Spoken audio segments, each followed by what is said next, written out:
नमस्ते दोस्तों, मेरे YouTube चैनल माधुरी एजुकेशन में आप सबका स्वागत है। मेरा नाम चैतन्य शर्मा। दोस्तों, आज की इस वीडियो में आपके सामने व्यंजन संधि का पार्ट 1 लेकर आया हूं। जी दोस्तों, अब जो वीडियो है हम व्यंजन संधि के ऊपर अध्ययन करने जाएंगे। तो व्यंजन संधि एक ऐसा टॉपिक जो बहुत ही संधियों में सबसे टिपिकल टॉपिक माना जाता है, सबसे कठिन माना जाता है। इसके जो प्रश्न हैं या जो भी इसके उदाहरण होते हैं उसे हल करने में बहुत सारे विद्यार्थियों को परेशानी होती है। तो मैं आप लोगों को बहुत ही इजी पार्ट में और इजी नियम के द्वारा व्यंजन संधि का जो भी नियम है उनको बहुत अच्छे से आपको अध्ययन कराऊंगा। दोस्तों, आज की इस वीडियो में आपके सामने व्यंजन संधि का जो पार्ट 1 लाया हूं उसका अध्ययन करेंगे। तो पार्ट 1 में आज हम जो है व्यंजन संधि की पहचान क्या होती है वो करने जाएंगे। साथ ही इसका विच्छेद हम किस प्रकार से कर सकते हैं और संधि यानी कि ज्वाइन हम कैसे कर सकते हैं, इसका भी अध्ययन हम आज की इस वीडियो में करने वाले हैं। तो चलिए चलते हैं अंधकार से प्रकाश की ओर। माधुर्य एजुकेशन, अंधकार से प्रकाश की ओर। व्यंजन संधि क्या है? सबसे पहली बात आती है कि आखिर व्यंजन संधि होती क्या है, क्या होता है व्यंजन।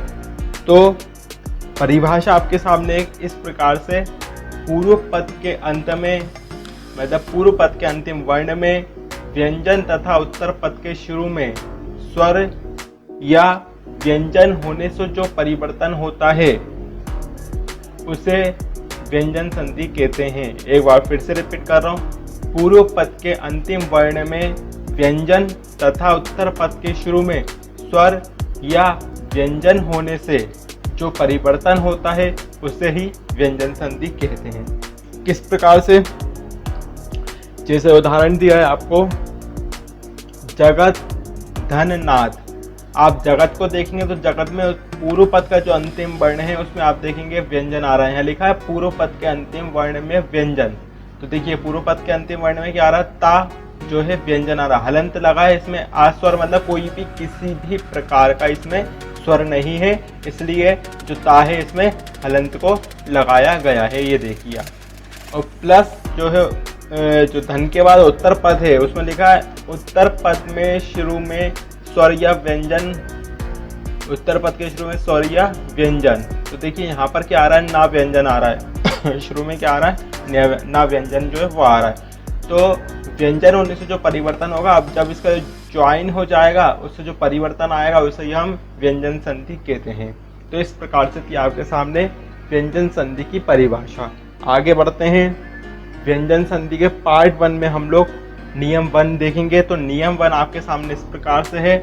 यदि आपको संधि शब्द देवम वदति नदीम तरति, यदि आपको संधि शब्द देवम वदति नदीम तरति इस तरह दिया हो, ठीक है, कोई संधि शब्द कैसा दिया हो, इस तरह से देवम वदति और नदीम तरति इस प्रकार के कोई शब्द हो, अर्थात दो अलग अलग शब्द हो, आपस में जुड़े ना हो। ये देखिए दोनों अलग अलग है, देवम अलग है, वदति अलग है, ये दोनों शब्द आपस में जुड़े ना हो।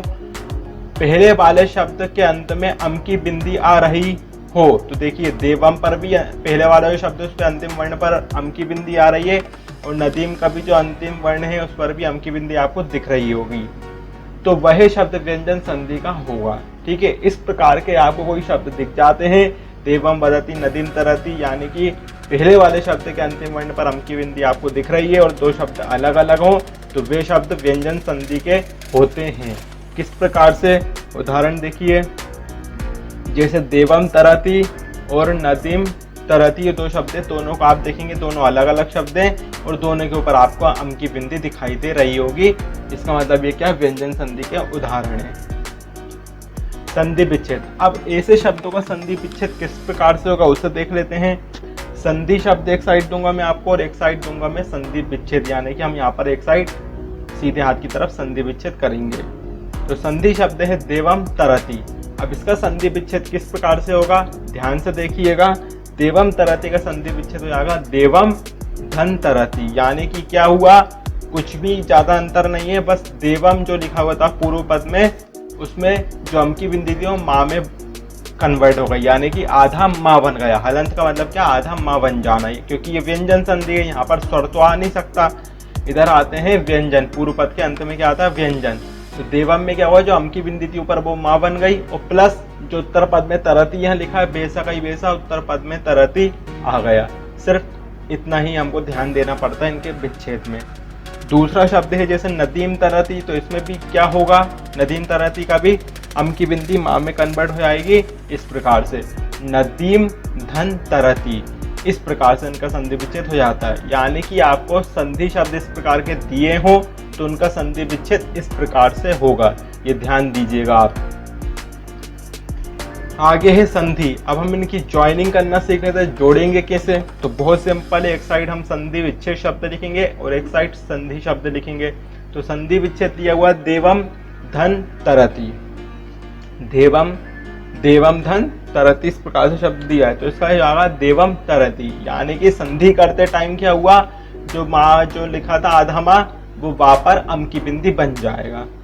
ठीक है, पूर्व रूप अपना धारण कर लेगा। देवम में क्या हुआ है, जो माँ था वो अम की बिंदी बन गया, और तरती बेसा का ही वैसा हमारा यहाँ आ जाएगा। अगला है नदीम तरती। इसमें भी क्या होगा, जो माँ है आधा वो अम की बिंदी हो जाएगा, तो हो जाएगा नदीम तरती। इस प्रकार से इनका संधि हो जाता है। बहुत ही सिंपल नियम था ये वाला, बहुत ही इजी था।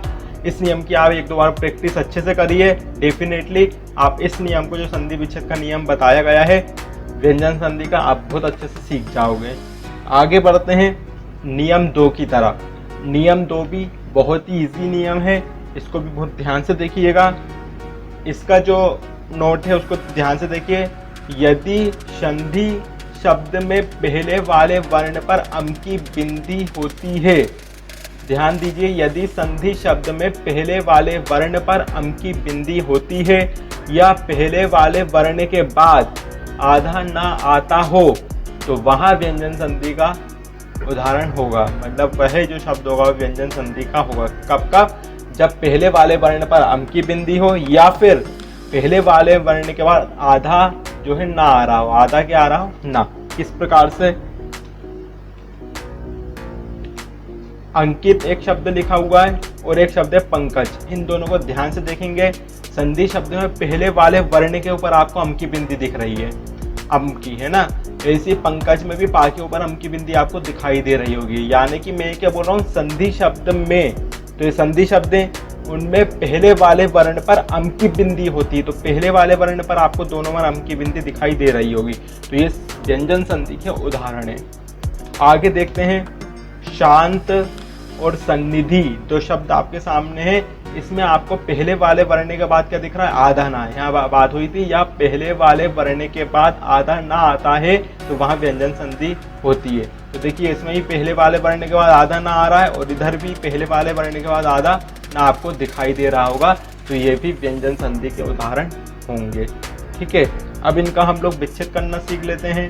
एक साइड में आपको संधि शब्द दूंगा, एक साइड हम संधि विच्छेद करेंगे। तो संधि शब्द है अंकित, तो इसका किस प्रकार से संधि विच्छेद होगा, बहुत ध्यान से देखिएगा।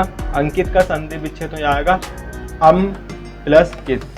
क्या हुआ, जो अम यहाँ लिखा हुआ था, पहला जो पहले वर्ण पर अम की मात्रा थी वो पूर्व पद में आ गई, और धन के बाद उत्तर पद में जो अम के बाद वाला शब्द हो जाए कित, वो आ गया। बस बहुत सिंपल है, ऐसा इसका संधि विच्छेद हो जाता है अम की बिंदी होने पर पहले वाले वर्ण में। पंकज, पंकज में भी क्या होगा, जो पन है आपका वो अलग हो जाएगा और धन कच अलग हो जाएगा।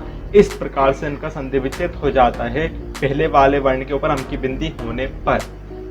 अब पहले वाले वर्ण के बाद यदि ना हो तो उसका विच्छेद कैसे होगा, जैसे शांत लिखा है तो इसका विच्छेद किस प्रकार से होगा, शाम प्लस था, यानी कि जो ना था वो ऊपर अम की बिंदी बन जाएगा। यहाँ पर अगर आधा ना यहाँ दिया है पहले वाले वर्ण के बाद, तो वो विच्छेद होने पर शा के ऊपर अम की बिंदी बन जाएगा, पहले वाले वर्ण के ऊपर अम की बिंदी बन जाएगा, और ना के बाद जो ता लिखा है वो वैसा का वैसा ही आएगा, तो हो जाएगा शाम प्लस ता। इस प्रकार से इसका संधि विच्छेद हो जाएगा। अब हम संधि करना सीखेंगे। तो संधि आपके सामने इस प्रकार से इनकी संधि विच्छेद एक साइड दूंगा मैं आपको और एक साइड में संधि शब्द आपको देने वाला हूँ। तो संधि विच्छेद है आपका अंकित, अम धन कित, ये संधि विच्छेद शब्द है आपके सामने। इसकी संधि बहुत सिंपल है, अंकित इस प्रकार से इसकी संधि भी हो जाएगी, संधि शब्द बन जाएगा। जो बस होना क्या है, कुछ नहीं है, बस इनके बीच में से हमें धन का चिन्ह हटा देना है और बेसा का बेसा जोड़ देना है, कोई डिफरेंस नहीं है संधि करने के बाद।